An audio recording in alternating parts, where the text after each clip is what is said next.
I am Tony Russo from On Death Care, and this is On the Clock. This is our second episode. I'm very excited. It was dumb luck, but the NFDA elections are coming up, so they were kind enough to dump a bunch of potential guests in my lap. And my first one is Stephen Johnson from H.E. Turner and Co., funeral directors. They're in Batavia, New York, and I'll get to that in a second, but let me get Stephen to introduce himself a little bit and tell us a little bit about your company and your decision to run for the NFDA board.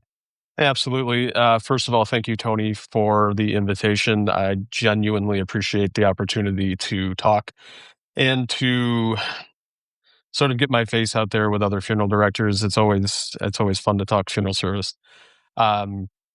Just a little bit about me. I'm a first-generation funeral director, born and raised in Western New York, where I currently reside. As you mentioned, we have several locations in Western New York. When I bought in, we had 4 just in Genesee County. 5 years later, we now have 8 locations in Genesee and Wyoming counties.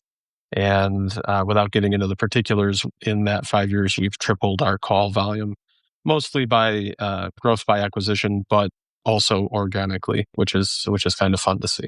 Well, yeah, it's got to be at least organically, because if you doubled the number and tripled the, yeah, had to come from somewhere.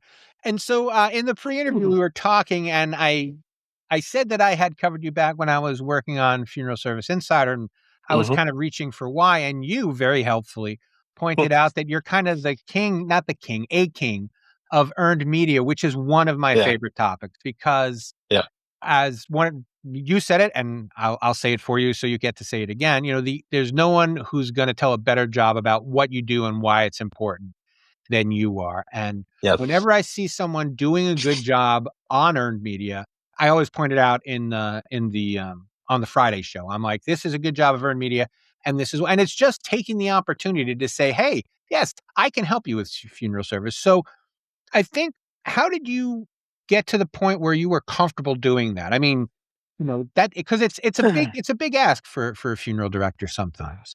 Yeah, I mean, you're absolutely right. You know, nobody else is going to shout your accolades from the rooftops. You have to do it for yourself. The hard part is, to your point, getting comfortable doing so. For me, we used to, for years and years and years, we would just call the little local newspaper and beg them to come do a story. And that worked out great when it was still a small hometown newspaper and the reporters were families that you were going to take care of or that you had taken care of. Those days are gone, at least for us. And so I just said, listen, this is ridiculous. We used to be in the newspaper 4 or 5 times a year because we had done something, whether it be in DMORT, whether it be whatever. And really, then when we were invited to join Selected Independent is really when I started thinking, like, I said to myself, okay, I'm going to send a PR press release to all the local media. Hopefully they'll print it word for word. Even better if they call me for an interview. And much to my surprise, they all called for an interview on that, which was fun. So we were in the newspaper, and I know you covered that particular story, but from there, I've said, you know what, that was super simple. Why can't I send a PR for anything that we do that's out of the ordinary? It's free advertising, really. Right, yeah. And people read it because it's not a flashy ad. They see, oh, H.E. Turner, I wonder what they did. And as a matter of fact, so one that we do, I'm sorry, I'm all over the place. Yeah. One that we do is every year I send out I always go to Advocacy Summit with NFDA. And when I get back, I do a PR about my experience at Advocacy Summit. And we don't spin that as how's that helping funeral directors, right? Because my community does not care about that. What they do care about is, what did I go talk to our collective representatives about, and that impacts them, our customers or our families. And so we've had great traction with that, and the same with Pursuit of Excellence. We're blessed to have won Pursuit of Excellence 3 years in a row, and we just constantly hit the PR when it's done. We hit the PR, and I just had a family not too long ago that when they just when you think it's not working, Right. not worth it. We had a family not too long ago that when I was making arrangements with them for their dad, they said, "We want this funeral to be the next to be what you use to win your next award." Oh, wow. And so that was really a powerful moment for me.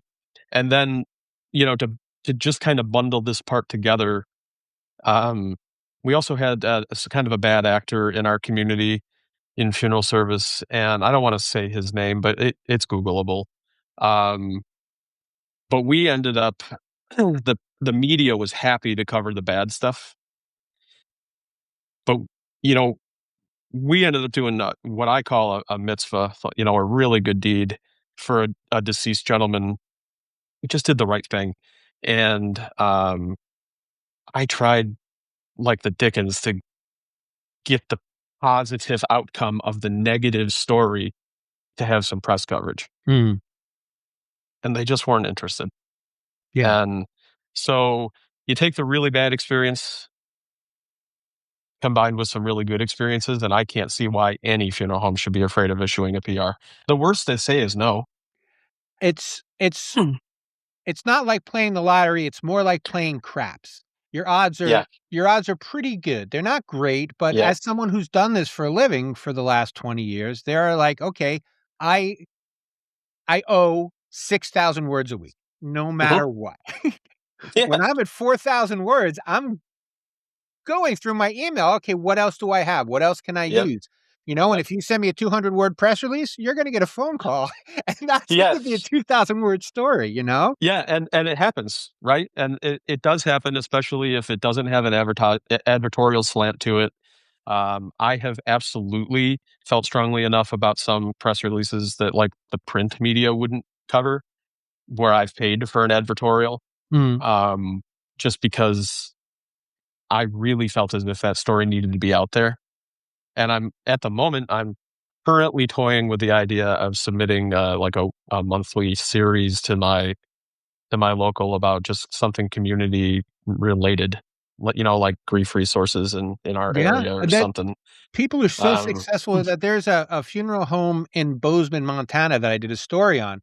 They mhm, have, I think, 5 funeral directors, and one does one they have a weekly column, but you have 6 mhm. weeks to write your next story because Yeah, they each take turns doing a grief column, and that's, yeah, again, one of those great earned media ideas because you by yourself, we were mentioning before, 52 stories a year for someone who's not a professional is a lot right. to write, but It's a ton. 10 you can write, you know?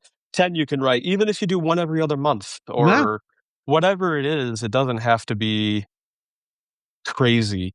But I mean, if any funeral director or any funeral home that's listening to this, I genuinely, if you go to Advocacy Summit or if you do Pursuit of Excellence or if you go to Professional Women's Conference or even, leadership or whatever it is, get it out there. yeah. Get I it. Don't be ashamed of it.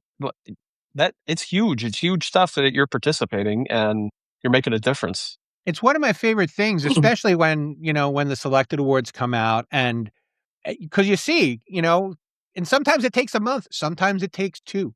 Sometimes Hmm. I'm like, "Oh, how did I miss that?" I'm like, "Oh, I didn't miss it. It just happened so long ago."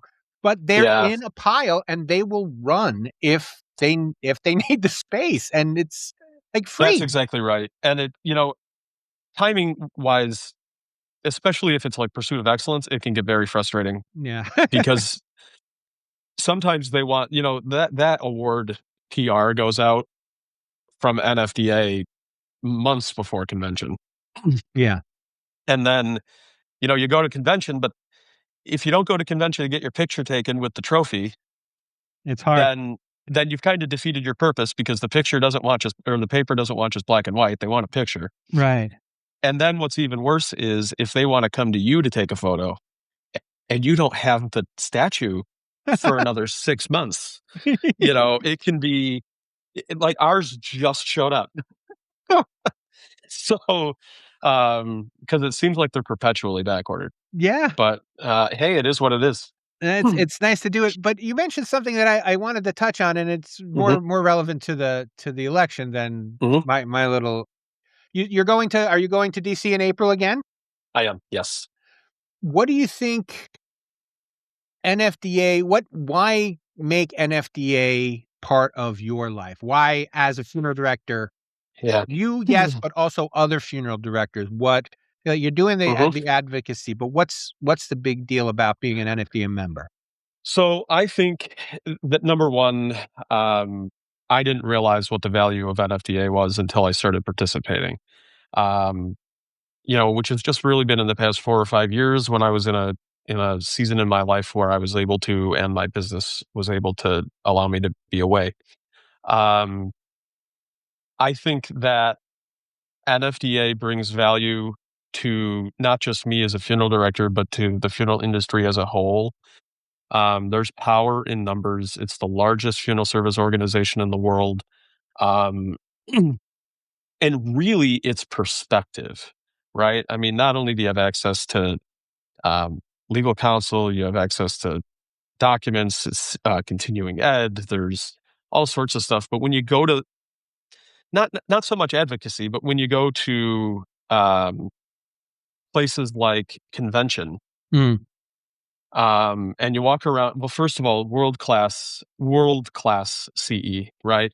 Um, but then you walk around that expo hall, and I can remember my first time. I was just amazed at how big it is. It's just enormous, and but it's not now for me. It's like I get to see my friends again, right, but um, it there's so much perspective there. Yeah, okay, you have to deal with sales pitches and all this because that's what convention is. But you're also seeing in one space everything that's available. And I throw the messenger catalog in the garbage or whatever it is. Um, but you know what? If I see something cool while I'm walking around that floor, I'm going to stop and take a look. And I can't tell you how many times I've walked into a booth and been like, yeah, there's no way I'm buying anything from these people. This mm. just is not for me. And I've walked out and I might be one of their top 10 customers now, you know? Um, so I think it's that, you really get it. Like, who knew that there's mushroom caskets available? Who Right. knew? Right?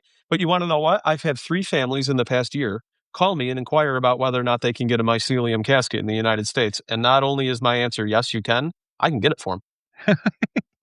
And that's a good spot to have, right? But Right. it's also, but it's more than that, right? It's networking. It's yes, advocacy. See how the sausage is made and be a part of the process.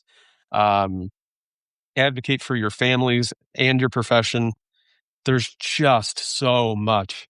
And then I think to your underlying point, why did I get involved in running for the board? Mm. Um, it was just time. It was time for me. Um, I value education. I value giving back when I'm able to. I'm a huge supporter of the Funeral Service Foundation and everything that it does with scholarship um, and good works there. And I just said to myself, the funeral business has done so much for me, even though I'm a young guy. The funeral service has done so much for me in my life. It's allowed me opportunity that I would never have had otherwise. Um, that it was time to give back. Does And that make what do you sense? right. No, I was just going to say, if that, does that make sense? And It just that's where it is for me, and I also just I think it's probably time for a younger voice on the board there. this is the youngest slate I've ever seen in my life. I know. I almost fell over backwards when I saw who I was running against because I and things could change Right. between now and August. Well, they're not Um, gonna nobody's gonna get much older between now and August. no, but people could drop. Oh, yeah. You never know. I was joking around with somebody not long ago that I can remember a couple of years back, there were like 26 people running for 2 seats. Oh, wow. And by the time it got to leadership and election, there were 2 people left for 2 seats. So, What do you see the role as I'm sure there's a defined role, but what's the role of the at-large folks? What do you think you're gonna spend the next, because it's 2 years? Is it 2 years? it's 2 years, yes. So, I think what it is a lot of representing NFDA, not only in our local communities, but in our local associations. Um, so, it's Ah, going to a local association meeting and then getting in front of that crowd for an NFDA update, from the board. This is what we're talking about. This is what we're concerned about. Here's the opportunities that are coming up. Please get involved. Um, that's that's kind of how I see the role. hmm, And of course, it's a regular seat on the board of directors. There's um, board stuff the to do. yeah, the NFDA's board is made up of the officers, and then 1, 2, 3, 4 at large. Right. So yeah. Excellent. And that's pretty much all I have for you, unless you have something else for me. Is there something I didn't ask, something you thought you'd get a chance to say? Well, I mean, you know me, I could talk for hours, but This is the first no. hour-long interview that ended after 15 minutes. No, this is great. I really appreciate your time and again, the opportunity, and hope that this isn't a one-off. Ah, for sure. Yeah.